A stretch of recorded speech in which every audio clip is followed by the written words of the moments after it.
So the person who brings in a constellation defines what...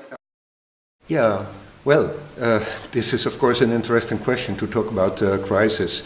And when I talk about crisis, I do it from a systemic perspective.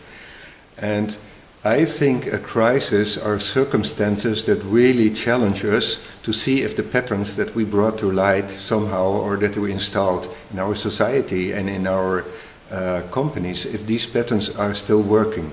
So, in a way, a crisis is, if you say it in an optimistic way, it's a kind of challenge for a cleansing process or a test. Actually, here comes the real sustainability looking around the corner. We talk a lot about sustainability, but a crisis tests the sustainability of our companies. Not in terms of ecological, but are they flexible enough? Are the patterns good enough to have difficult times? It's not so easy it's not so difficult to start a company and to make something new, but it's much more difficult to see all the challenges.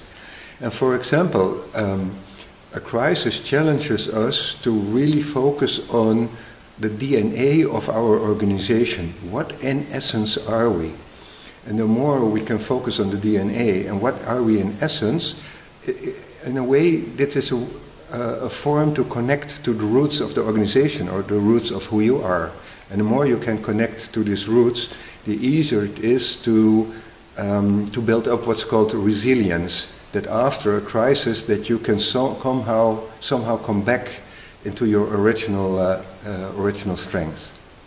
But it also means crisis that you only do that what is necessary in your company. So even if it's for social reasons, good to keep people who are actually superfluous for your company because you don't have work for them anymore. In a way, it's you exclude them if you keep them without having work for them.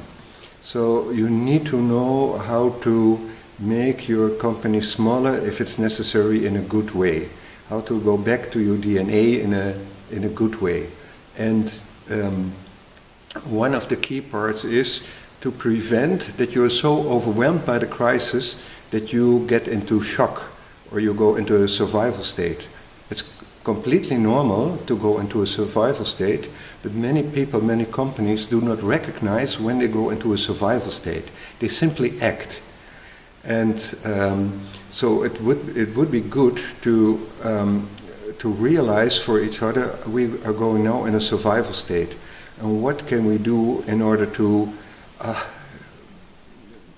act in a more complete way, where both our emotions and our rational thinking, where they can continue to combine and to work together.